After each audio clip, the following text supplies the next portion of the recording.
40 mètres, les gars. Le quiz. 40 mètres, les gars. Le quiz.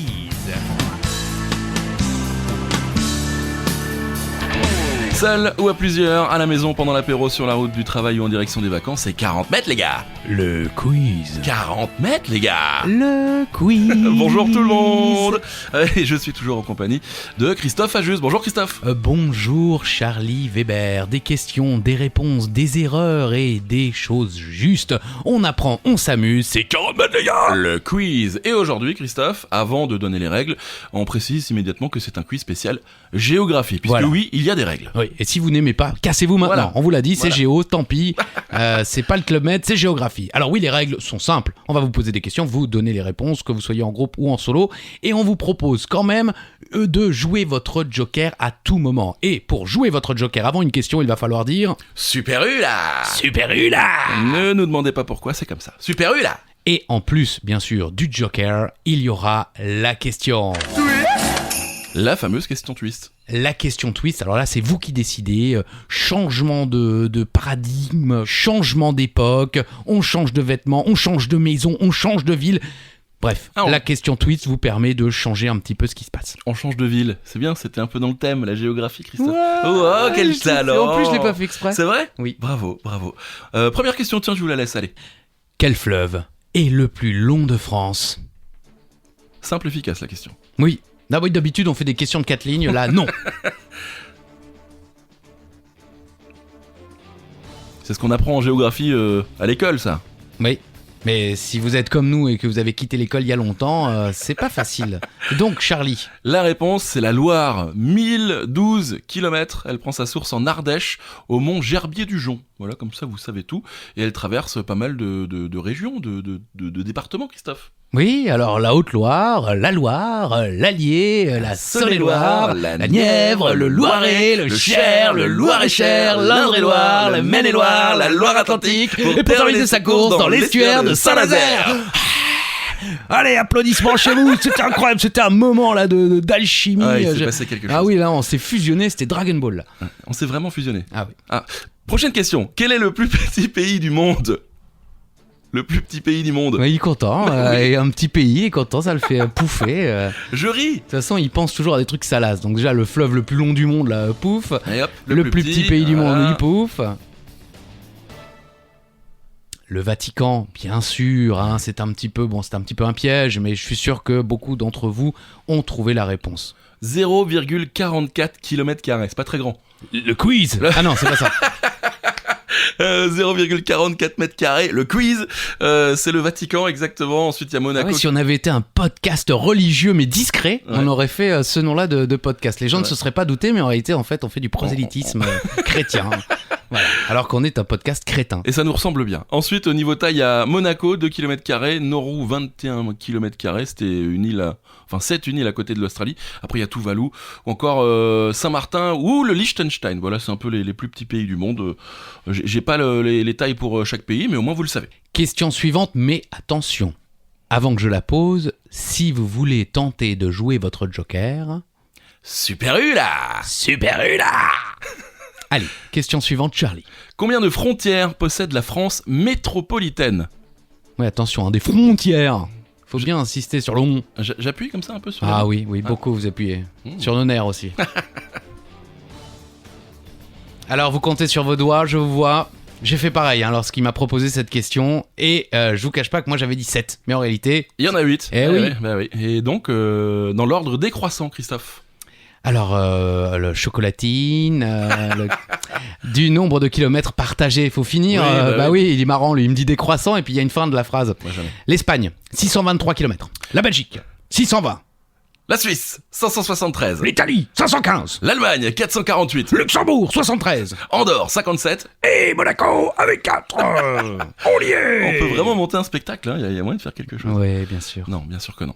N'oubliez pas, Super U là, c'est le Joker. Oui, avec tellement d'enthousiasme. Non, Super U, n'oubliez là. pas, les gars, Super U, là. On est bien, on est tranquille quoi, tu vois. Alors, on va passer à la question suivante. Vas-y. Attends, t'as eu ta masse. Si vous vous trouvez au bord du lac Titicaca, dans quel pays vous trouvez-vous ? Et attention, on le dit, 2 réponses possibles. Ça sent fort un peu. Hein. Alain ? Alain sent fort ? Ouais.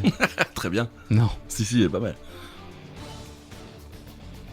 On pense souvent à un, j'ai envie de dire. Le Pérou ? Oui, Ah, et l'autre, c'est là ? Bolivie. Bah oui, voilà, la Bélovie. La Bolivie, la Bolivie. La Bolivie et le Pérou, c'est le plus grand lac d'Amérique du Sud en longueur et en volume d'eau, traversé par la frontière des deux pays, donc voilà. Et il fait quand même 8562 km². Le lac. Ouais, n'oubliez pas, hein, chez Charlie Weber, on prononce le 8, comme le Quick, plus haut lac navigable du monde. 3008 en 12 mètres, c'est ça ? D'altitude, exactement. Et ça fait 40 mètres, le quiz. Les gars. Je le dis bien ou pas ? Mais il manquait les gars. Ah, 40 mètres les gars. Le quiz. Les gars. Ah ouais, non, ça va pas. Sur le drapeau de quel pays peut-on voir un dragon rouge sur un fond vert et blanc ? Un dragon rouge sur fond vert et blanc. Ça vous parle ? Bah oui, souvenez-vous, lorsque vous m'avez posé la question en antenne, j'ai répondu juste. C'est vrai. Et la réponse donc ? Le Pays de Galles. Bah oui, bien sûr. Le drapeau du Pays de Galles s'appelle le dragon rouge. Idreigroch en gallois. Je sais pas si je le prononce bien ou pas. Je suis à peu près persuadé que non. Ou Red Dragon en anglais. Là, ça va. Ça va. Ouais, merci. C'est un dragon rouge sur un fond blanc et vert. Le drapeau est officiel depuis 1959. Mais le dragon rouge est lié au Pays de Galles depuis des siècles. Les couleurs blanches et vertes, elles, symbolisent les Tudors, la fameuse dynastie galloise qui occupe le trône anglais du 16e au 17e siècle. Christophe, merci, j'ai fait des études d'histoire. Et je vois quand même que ce drapeau est l'un des seuls drapeaux nationaux avec celui du Bhoutan et celui de Malte représentant un dragon. Vous avez fait des études d'histoire aussi ? Non. Ah, c'était Wikipédia ? Oui. Oui, d'accord.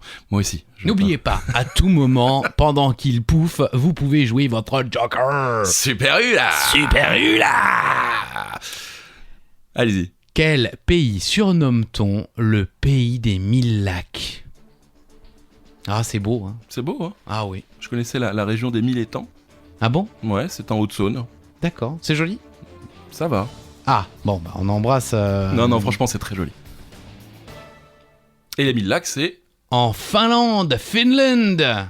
Combien de lacs, à peu près, vous savez ? Bah non, mais comme il y a la réponse à cette question J'adore. aussi en dessous de la réponse C'est à la fou. vraie question, bah allez-y. 187 888. Il y avait beaucoup de 8, c'est ça que vous voulez que je dise ? Non. Donc 187 888 de plus de 0,5 hectares. Ça fait près Non, de... de 0,05 Ah oui. hectares. Ça fait presque 200 000 lacs en Finlande, ce qui est complètement Mais dingue. pourquoi on a appelé ça alors le pays des 1000 lacs ? Les sais mecs, pas. après 1000, ils sont... Ah non, Ouais, on c'est arrête trop, de là. compter. Ouais, Vas-y, c'est viens, on trop. va prendre un fjord. On Tu va veux prendre- dire l'eau ? Non, un yaourt là. Super U là ! C'est le Joker, n'oubliez pas. Quel est le nom de la ville qu'on surnommait à l'époque Byzance ou encore Constantinople ? Alors à l'époque, après c'est à vous de savoir, hein, on Vous vous donne pas choisissez. laquelle l'époque. Hein. À l'époque, tu sais, c'était quand j'avais Jadis. 8 ans.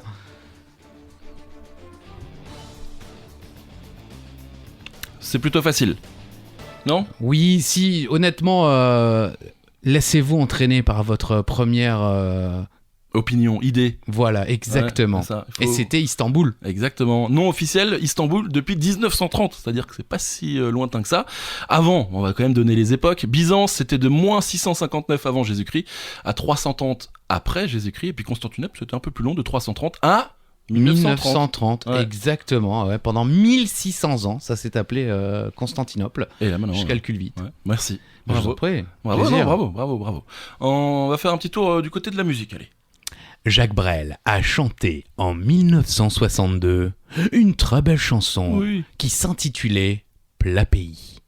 Mais à quel pays rendait-il hommage ? Bon, et On a senti dans votre lecture de questions que vous étiez déjà dépité de la poser. bah, c'est-à-dire que quand on veut offrir des points, on offre des points. Alors, j'espère que vous avez joué votre Joker. Ah oui, c'est vrai que ça valait le coup là. Le plat pays qui est le sien. Bah oui, la Belgique. Et Ah oui. surtout la Flandre, mais surtout la Belgique. Les Flandres, je crois qu'on dit, non ? C'est au pluriel, hein, les Flandres. Oui. Bon, en tout cas, la Belgique, c'est sûr. Le plat pays est l'une des rares chansons de Brel dont il reconnaissait qu'elle pouvait être considérée comme un poème. Avec la mer du Nord, pour dernier terrain vague, et des vagues de dunes pour arrêter les vagues, et de vagues rochers que les marées dépassent, et qui ont à jamais le cœur à marée basse. Avec infiniment de brume à venir, avec le vent de l'Est, écoutez-le tenir, le plat pays qui est le mien. Nous sommes aujourd'hui réunis pour saluer la mémoire de notre ami Jean-Claude.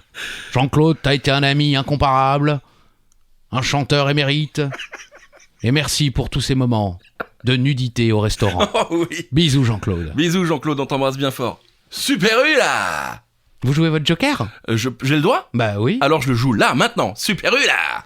Dans quel pays trouve-t-on la région de la Gaspésie ? Voilà, ça paraissait offert. Ah oui, j'ai vu la Et question. encore, je me suis retenu parce que j'allais offrir encore plus le point là. Oui, c'est vrai qu'avec un petit accent, ça passe vraiment mieux. Non, la Gaspésie quand même, les amis. Oui, bon, écoutez. Ben c'est ça le Canada, Voilà. puis dans la province du Québec.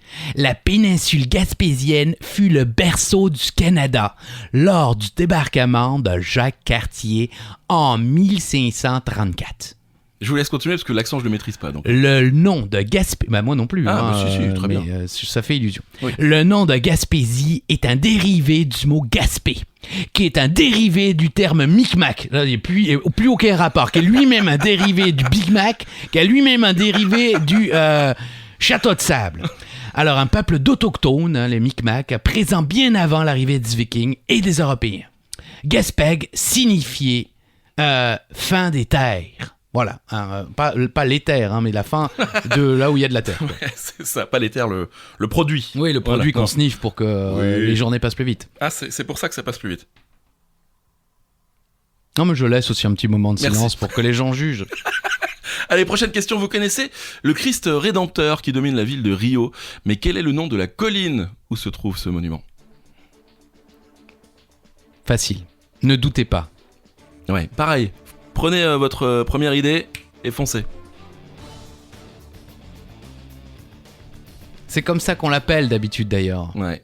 Le Corcovado. Eh oui, moi je croyais d'ailleurs que c'était le nom du Christ, de cette statue en réalité, c'est Ouais. le nom de la colline. Bah, je le savais, puisque je suis un peu fan de bossa nova, il faut le savoir. Ah. J'aime un peu me laisser porter par les rythmes brésiliens de João Gilberto et de Stan Getz, par exemple. Très bien. qui Merci, vous êtes toujours sur France Inter. Non, mais c'est vrai que c'est une super chanson, Corcovado, et c'est le nom de la colline et non pas le nom de la statue. Voilà, c'est vrai qu'on confond régulièrement. Allez, outre le Vatican qui se trouve à Rome, plutôt dans Rome, quelles sont les deux capitales les plus proches du monde ? Oui, donc le Vatican, capitale du Vatican, et Rome, capitale de l'Italie, sont évidemment très proches puisque l'une se trouve dans l'autre. Mais il y a deux autres capitales qui sont très proches. Et c'est la question qu'on vous pose. Merci, c'était quand même vachement mieux expliqué. La réponse ? C'est Kinshasa et Brazzaville. Kinshasa, eh bien, la capitale de la RDC, République démocratique du Congo, et Brazzaville, République du Congo, Congo-Brazzaville comme on l'appelle aussi. Eh bien, ces deux capitales ne sont séparées que par le fleuve Congo, et à un endroit du fleuve, elles ne sont séparées, que de 4 km. Ouais, ça fait pas loin. 4 Bah non. km entre Kinshasa et Brazzaville. En même temps, c'est vrai que c'était un peu la question. Oui, merci Charlie. Quelle capitale européenne tire son nom de deux villes qui ont fusionné en 1873 ? Alors ça, il faut le savoir. Oui, alors beaucoup y sont certainement déjà allés Mhm. et vous l'avez peut-être appris parce que c'est suffisamment étonnant C'est vrai. pour... moi, c'est comme ça que je l'ai appris. Bah ouais. J'étais sur place, on me l'a dit. Ah ouais, purée, incroyable. Un jour, je ferai des quiz et je poserai la question à des gens et les gens ils me diront mais on le sait parce que toi, t'es un con. Merci. Et la réponse est Budapest. La ville de Buda, qui était avant la capitale de la Hongrie, et de Pest, qui est de l'autre côté du fleuve, en fait. Et ça fait Budapest. Voilà. Voilà. Hein, c'est simple. Si vous n'avez jamais été à Budapest, je vous conseille chaleureusement cette ville. Très belle ville. Et puis, évidemment, pour les amoureux de la musique comme vous, mon cher Charlie, Oui. sur l'île du Zigetz, le Ah oui. célèbre festival Du Zigetz. Prochaine question, puis n'oubliez pas, Super U là. Allez, une question capitale. Je ne parle pas évidemment de l'émission d'M6. Je vous parle de la capitale de l'Australie. Quelle est-elle ? On peut se tromper. Oui, parce que évidemment, ce n'est pas forcément la ville la plus célèbre. Hein, petit indice.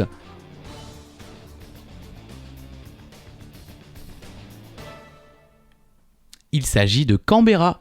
Eh ouais, lors de la fondation du Commonwealth d'Australie en 1901, le choix de la capitale opposa avec beaucoup de force les villes rivales de Sydney et de Melbourne. Ça paraît logique, que ce soit Sydney ou Melbourne, la capitale. Du coup, le gouvernement fédéral a décidé de bâtir à mi-chemin sur les collines de Canberra cette ville, et qui est donc devenue la capitale. Et Canberra, c'est un nom aborigène signifiant lieu de rencontre. C'est beau, c'est poétique. Ah oui, c'est beau. Magnifique. Bravo, Ouais. bravo amis australiens. Très bon choix. Oh, Oh purée. J'adore cette voix. En plus, la question twist, elle est plutôt simple. Donc, on rappelle quand même le twist, Christophe. Bah, c'est vous qui décidez. On triple les points pour celui qui répond juste le premier, pourquoi pas. Soit on enlève 3000 points à celui, après il en reste Quand même. beaucoup, à celui qui se trompe sur cette question. Soit on décide, pourquoi pas, de boire un petit verre d'eau, un petit shot de grenadine. Ou autre voilà. chose. Ou autre chose. Oui, calmez-vous. Pardon. Charlie. Moi, quand on parle de ça, ça part au taquet. Dans quelle ville se trouve le fameux Golden Gate ? Je sens qu'il y en a qui vont boire. Non, vous pensez pas ? C'est facile. Bah oui, c'est facile. Pour tous les vieux comme nous, j'ai envie de donner un indice. Nicolas Perrac. Ah oui, c'est vrai ça. Vous voulez chanter ? So far away from LA, so far ago from Frisco, I'm no one but a shadow, Et c'est San Francisco, Oui, bien sûr, ça commence par LA, mais rien à voir. C'est San Francisco et le pont. Puisqu'il s'agit d'un pont, un Golden Gate, le pont d'or, me semble-t-il. Oui. Et il a été construit entre 1933 et 1937. Mon cher Charlie, donnez-nous plus de détails. Je les veux, ces détails. Dis donc, la longueur. Oui, j'aime bien la longueur. 2737 2737 mètres de long, et jusqu'en 1963, c'était le pont suspendu le plus long du monde. Voilà, vous savez tout. Ouais, mais vous ne saurez pas quel est désormais le pont le Et plus non. suspendu le plus long du monde, parce qu'on n'a pas cherché. Et voilà, on fait les malins. Super là. N'oublie pas, bien sûr, le Joker. Quelle capitale est la plus haute du monde, tout simplement ? 2 réponses acceptées. C'est vrai. Eh oui, parce que en écrivant cette question, tout d'un coup, on a donné la réponse que tout le monde va donner. Oui. Et en réalité, elle n'est pas tout à fait juste. Vous allez comprendre pourquoi dans quelques instants. Bah dites-nous, pourquoi ? Eh bien, en général, on répond La Paz. En Bolivie. On parle souvent du stade de foot le plus haut du monde, à La Paz, même des records de courses cyclistes de vitesse à La Paz, me semble-t-il. Mais en réalité, La Paz n'est pas la capitale de la Bolivie. Le gouvernement bolivien est à La Paz depuis la fin du 19e siècle, mais en réalité, c'est la ville de Sucre, en Bolivie, qui est la capitale officielle et qui accueille la Cour suprême bolivienne. Donc ce n'est pas La Paz qui est la capitale. Mais on l'acceptait Ok. quand même, Oui. parce que elle est considérée comme une capitale économique, je dirais un petit peu peut-être comme Abidjan, pourquoi pas, en Côte d'Ivoire, alors qu'on sait tous que la capitale est Yamoussoukro. Bien sûr. Mais Abidjan est considéré comme pour beaucoup comme la capitale économique et culturelle du pays. Quoi qu'il en soit, la vraie capitale la plus haute du monde, c'est Quito, Ouais. en Équateur, 2850 mètres d'altitude. Alors que La Paz, c'était 3660. Mais vu que ce n'est pas une capitale, bon, on l'accepte quand même. On est comme Ouais, ça. on est gentil, Ouais, bah bien oui, sûr, il faut bien que vous ayez un petit peu de points. On aide un petit peu les incultes qui nous écoutent, cela dit, il faut être honnête. Bien Qui sûr. écoute les podcasts ? Les gens qui n'ont rien de mieux à faire, Oh. c'est-à-dire qui n'ont pas de travail, c'est-à-dire qui n'ont pas d'éducation, c'est-à-dire... Qu'on vous embrasse quand même. Voilà. Non mais imaginez ceux qui les présentent. Oui, c'est vrai. Ah, c'est nous, ça. Oui. Ah, pardon. Bah oui, 2 glands. Ouais. Alors, Que signifie le DC dans Washington, DC ? Ou DC, si vous préférez. rien à voir avec Détective Comics. Ah, ça veut dire ça ? Ah bah le DC Comics, ça veut Ouais. dire Détective Comics. Ah, je ne savais pas. Ah, c'est un camarade surnommé Dim qui m'a appris ça. Ok, merci Dim. La réponse, DC, Washington, DC ? District of Columbia. Le DC pour distinguer l'État de Washington qui est lui-même... Alors attendez, je comprends rien, dites-nous. Eh bien, le district de Columbia accueille la ville de Washington, qui n'a rien à voir avec l'État de Washington, qui lui est dans le nord-ouest du pays. Le district de Columbia porte ce nom en référence au nom poétique qu'on aurait voulu donner au pays au XVIIIe siècle et à Christophe Colomb, le découvreur officiel de l'Amérique. C'est une ville indépendante et elle n'est dans aucun État des États-Unis. D'accord. Ils ont fait simple encore, là. Bah oui, mais c'est normal, c'est parce que c'est la capitale, c'est là qu'il y a toutes les décisions politiques qui se font, et pour n'être influencé par aucun État, eh bien, la ville en elle-même ne se trouve dans aucun État. Il y a Ouais. l'État de New York, il y a l'État de Washington, il y a l'État de l'Ohio, enfin tous ces Texas. États, par exemple. Ouais. Mais Washington ne se trouve dans aucun de ces États. Il est dans le district de Columbia. Pas con en même temps. Pas mal. non, Ouais, on les embrasse. On embrasse beaucoup de gens, je trouve, dans Ouais, ce ça podcast. devient sale. Ah oui, c'est vrai. Si vous êtes fan ou pas de Michel Sardou, vous connaissez certainement, forcément, la chanson Les Lacs du Connemara. Mais où se trouvent les lacs du Connemara? Dans quel pays? Il en parle d'ailleurs dans la chanson. Est-ce qu'on peut éviter de la chanter, Christophe? On va voir. Et la réponse c'est L'Irlande, bien sûr. l'ouest de l'Irlande, dans le comté de Galway, sorti en 1981. 6 minutes 02 de bonheur, surtout en fin de soirée quand tout le monde est un peu aviné, on va dire. Alors, j'ai entendu récemment Oui. qu'en réalité, cette chanson était utilisée par les disques jockeys, les DJ, pour faire fuir les gens à la base. Ouais. Et malheureusement pour eux, à force, les gens, Bah oui. ils ont commencé à aimer. Mais à la base, il paraît qu'on mettait ça en fin de soirée, en boîte de nuit, pour Ok. que les gens se cassent. Et bah ça n'a pas fonctionné, vraiment pas. Parce Ah que- bah non, là on est en 2022, hein, pour ceux qui écoutent Ouais. ça en 2032. Mm. D'ailleurs on est mort, hein, merci de saluer notre mémoire. Mais aujourd'hui c'est devenu effectivement, alors il y a beaucoup de gens qui détestent, hein, mais c'est vrai que quand on Ouais. est un petit peu sous, on Ça aime la part. chanter. Allez, on la chante pas. On la chante pas parce qu'on nous ne sommes pas sous. Oui, c'est vrai. C'est Et on vrai. n'est pas seul aussi. Et voilà, surtout. Allez, depuis 2015, combien y a-t-il de régions en France? Eh ouais, parce qu'avant il y en avait plein. Bah oui, Maintenant il y en a moins. ça rime, c'est beau. Ouais. C'est le talent.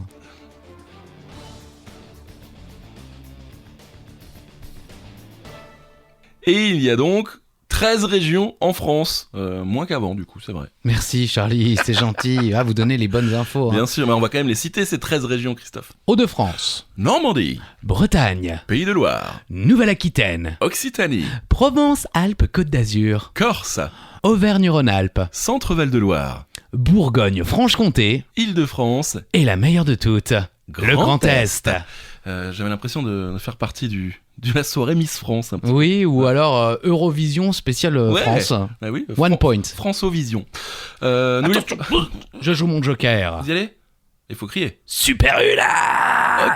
Ok, Christophe joue son joker. Vous aussi, vous pouvez. le C'est jouer. l'avant-dernière question, hein, donc Ah, bah c'est maintenant, ou après, ou jamais. Allez, on connaît tous l'île de Pâques et ses fameuses statues, les Moai. Mais de quel pays dépend cette île? Ah, vous jouez là-dessus, vous? Bah ouais, parce que je le sais. Ah, c'est vous qui avez écrit la question? Ouais. Ah, d'accord. c'est plus Non mais facile. on ne le sait pas forcément, hein. C'est amusant parce qu'on ne s'y attend pas forcément. C'est vrai. Bah, allez-y, vous avez écrit la question. Il s'agit du Chili. Oh, Eh oui. Il s'agit de île de Ouais, Pâques. île de Pâques, Ouais, pas mal. effectivement. C'est le Chili hein, Ouais. qui est propriétaire en quelque sorte de l'île de Pâques, ou en tout cas l'île de Pâques dépend du Chili. Donc vous venez de doubler vos points. Christophe. Bam. Voilà. Mais par contre, si vous n'avez pas encore joué votre joker, C'est vous, bon. il faut le faire. Hein. Super U là. Ouais, surtout que là c'est vraiment, enfin là c'est offert. Ouais. Ça c'est une question Charlie Weber, hein, vous allez Ouais, voir. voilà. Franchement, c'est pas pour rien que c'est votre animateur préféré de 40 mètres les gars. Ah, le quiz. Comment se nomme le détroit entre le sud de l'Espagne et le nord du Maroc? Ouais, pas si simple que ça. Si, bien sûr. Arrêtez. Trop facile. Bon, d'accord. J'aurais dû jouer mon joker. Ah, la réponse est le détroit de Gibraltar, bien sûr. Oui, vous avez failli mourir Oui. en nous le disant. J'étais tellement heureux de doubler mes points. Alors, vous avez mis un petit commentaire, dites-nous. C'est le seul passage maritime entre l'océan Atlantique et la mer Méditerranée. Très bien. Vous êtes content? Bah, je suis ravi, franchement. J'espère que vous aussi, amis auditeurs. Mais attention, tout n'est pas perdu, tout n'est pas perdu. Oui. Il reste la question bonus. Et comme pour chaque question bonus, c'est à celui qui s'approchera le plus du chiffre que nous allons vous demander. Selon le gouvernement chinois. Voilà. Je précise, hein. Voilà. Les chiffres, c'est à vous. Sur combien de kilomètres se déployait historiquement l'ensemble de la muraille de Chine? Selon le gouvernement chinois. Oui. Cela dit, à J'aime partir le du moment où on dit le gouvernement chinois, on se doute bien que la muraille est chinoise elle aussi. Parce que ça aurait été con que les mecs donnent leur avis Sur les 1000 lacs de Finlande, par voilà. exemple. Ouais. Ils étaient 12. Merci gouvernement chinois. Merci. Et il n'en reste qu'une centaine de kilomètres actuellement, mais historiquement, selon le gouvernement chinois, 21 196 kilomètres de muraille de Chine. Oui, bon alors ce chiffre reste toutefois un peu trompeur hein, dans la mesure où... Un peu trompeur Oui, alors, bah, ouais, écoutez. tout d'un coup on est en Suisse, on est trompeur. En voyage, c'est la géographie ce quiz, Christophe. Oui, c'est un peu trompeur puisque certaines sections érigées à différentes époques ont été construites par-dessus ou rajoutées à d'autres sections déjà existantes. Et ils ont tout mis ensemble. Le gouvernement chinois, ils ont on rajoute les kilomètres et du coup ça fait quand même 21 196 kilomètres de long. Merci Charlie. Ça vous embouche un coin, j'ai Ah l'impression. bah franchement, je pense que beaucoup se sont trompés. On s'imagine évidemment quelques centaines, ouais. peut-être un petit millier de kilomètres, mais 21 196 kilomètres pour la muraille de Chine, historiquement et selon le gouvernement chinois, Selon on précise, le gouvernement chinois. c'est quand même énorme. Ok, bah merci à tous, ça y est, c'est fini ce quiz géographie. Merci Christophe. Mais merci à vous Charlie. N'oubliez pas, laissez-nous des messages, donnez-nous des idées de thèmes, des questions, des cris de Joker aussi, hein, pourquoi pas, hein, comme Super U les gars, photo, la Corrigan les gars. On est preneurs, pourquoi pas, on vous citera, on se fera un plaisir de vous citer. Et puis on se retrouve donc très bientôt la semaine prochaine pour un nouvel épisode de 40 mètres les gars. Le quiz. À la semaine prochaine. Oui, Bisous. c'est moi. C'est moi qui dis? Non, bisous. Mais j'ai pas le...